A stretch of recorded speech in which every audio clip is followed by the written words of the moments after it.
Hey, what's going on everybody? It's ETA Prime back here again. Today I am super excited because I finally got my hands on the all-new LattePanda Delta 3. So I've actually been looking forward to this for a long time now. I think it's been 3 years since they released the original Delta, and we did a lot of testing with that. We also added an external GPU, and we're going to be doing the same with the Delta 3.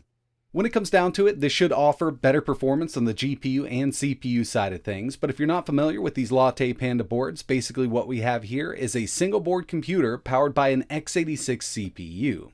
So these are capable of running Windows, Linux, and basically any other operating system that supports an X86 SoC. And as you can see, this thing is tiny. So I've got a full-fledged PC right here in my hands. We've got USB 3.2. It will support an NVMe SSD. We've got Wi-Fi 6, Bluetooth 5.2, and a bunch of other features built into the Delta 3. And the form factor hasn't changed much at all from the original Delta, but basically everything on this unit has been upgraded, including the Wi-Fi, the USB, and one of my favorite things here, the USB Type-C, which actually powers the board, also does video out. So you can run this in single cable operation mode as long as you have a monitor that puts out PD power and display in. But yeah, overall there's a lot that I want to do with this board, and in my next video I will be connecting an external GPU, so let me know exactly what GPU you want to see running on this. I'm not going to go super high end with it because everything's going to be bottlenecked anyway. But if you do end up getting one of these, obviously inside of the box you're going to get the Delta 3. We've also got some Wi-Fi and Bluetooth antennas,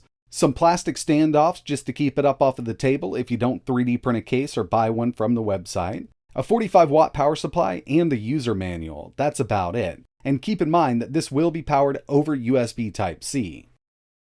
And when it comes to I/O, over here on this side, we've got USB Type-C, and this is a full-function USB Type-C port, so it will do data and video out, plus power the board. We also have a 3.5mm audio jack, gigabit Ethernet, and full-size HDMI 2.0B, so this will do 4K 60 out. Moving around to the other side, we get 3 full-size USB 3.2 ports, and you might notice on the top here we've got a lot of GPIO, and that's because this board actually has a built-in Arduino coprocessor. It's a Leonardo Atmega 32U4, so if you want to do some Arduino tweaking with this thing, you can definitely get it done. And taking a closer look at those M.2 slots, we have a key M and a key B.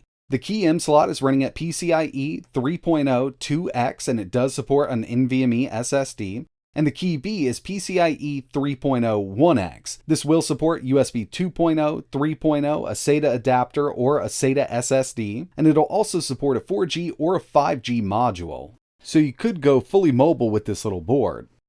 And when it comes down to the basic specs, for the CPU, we've got the Intel Celeron N5105. 4 cores, unfortunately no extra threads here, but it will run at a clock up to 2.9 GHz.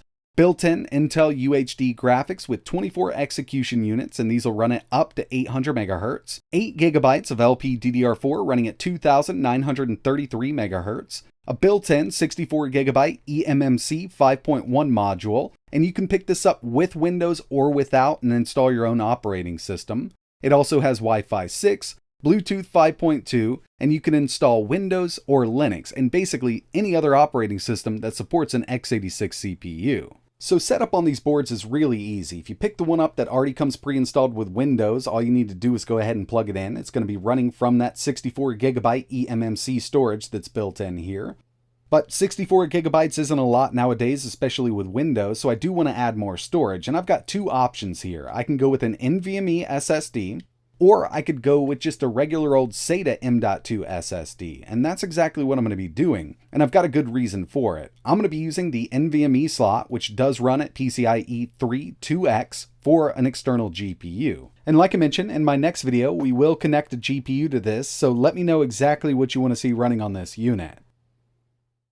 One of my new favorite features of the Delta 3 is single cable operation mode. Like I mentioned, we can do power in and display out at the same time over USB, and if you have a display or monitor that supports it, you'll only need one cable. You can go ahead and plug it in, power it up, and as long as that display does PD charging out up to around 15 watts, then you'll be good to go. So we don't have to have a ton of stuff plugged into this like HDMI and power at the same time, as long as your display supports it. So far, using this just as a regular PC, everything's working out pretty well. I'm connected to my Wi-Fi 6 network, everything loads up really quickly.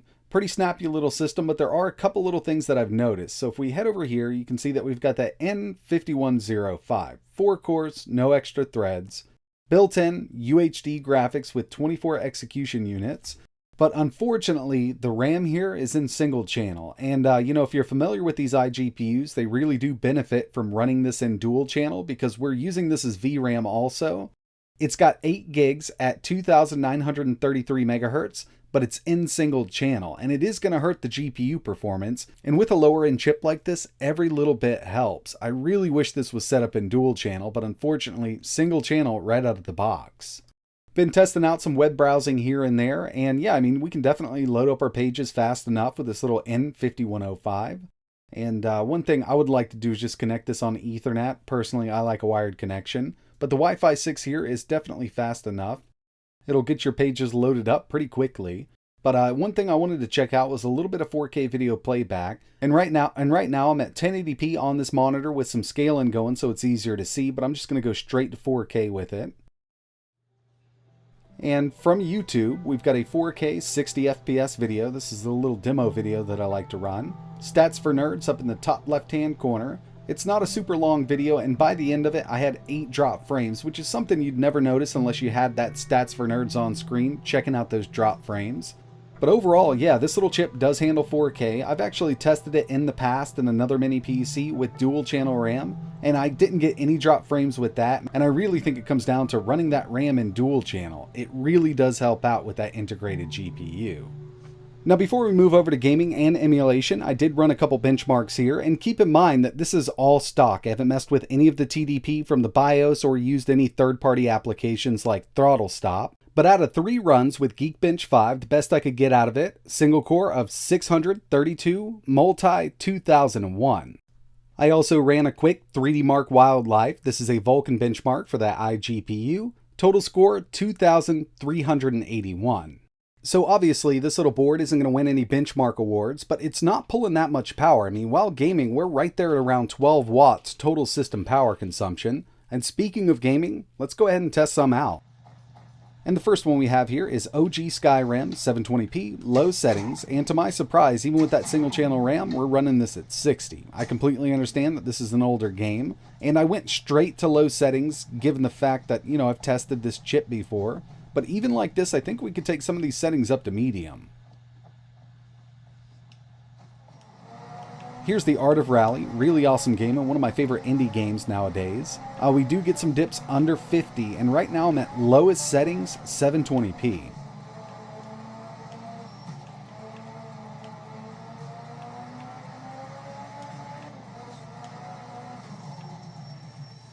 And of course I wanted to throw at least one source game in here. We've got Left 4 Dead 2. We're at 720p, medium settings, and we can get well over 80 FPS with this game. Again, I know it's an older one, but we're working with a low-end chip here with low-end graphics.